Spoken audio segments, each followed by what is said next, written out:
छत्रपती संभाजीनगरच्या संत एकनाथ रंगमंदिरामध्ये आज परिवर्तन महाशक्तीचा मेळावा होतोय। विधानसभा निवडणुकीमध्ये महायुती महाविकास आघाडीच्या विरोधात परिवर्तन महाशक्ती ही तिसरी आघाडी स्थापन करण्यात आली। यामध्ये स्वराज्य पक्षाचे प्रमुख छत्रपती संभाजीराजे, प्रहारचे प्रमुख बच्चू कडू, स्वाभिमानी शेतकरी संघटनेचे राजू शेट्टी यांच्यासह इतर काही पदाधिकाऱ्यांची उपस्थिती आहे। आणखी तपशील घेणार आहोत प्रतिनिधी सुमित पवार यांच्याकडून। सुमित, हा जो मेळावा होतोय आता तिसऱ्या आघाडीचा, काय नेमकं वैशिष्ट्य असेल त्याचं, कुठले नेमके महत्त्वाचे मुद्दे असतील या मेळाव्यातले? विधानसभा निवडणुकीत महायुती आणि महाविकास आघाडीच्या विरोधात परिवर्तन महाशक्ती तिसरी आघाडी आता स्थापन करण्यात आली आहे। याच परिवर्तन महाशक्तीचा पहिला मेळावा छत्रपती संभाजीनगरात आज पार पडत आहे।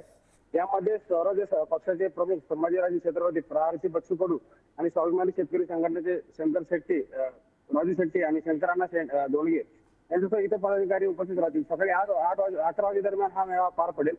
त्यासाठी राज्यभरातून पदाधिकारी हे उपस्थित राहणार आहेत।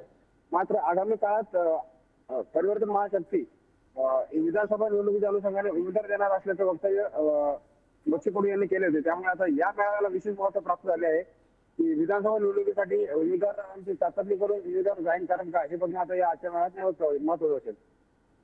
जी सुमित, धन्यवाद दिलेल्या माहितीसाठी।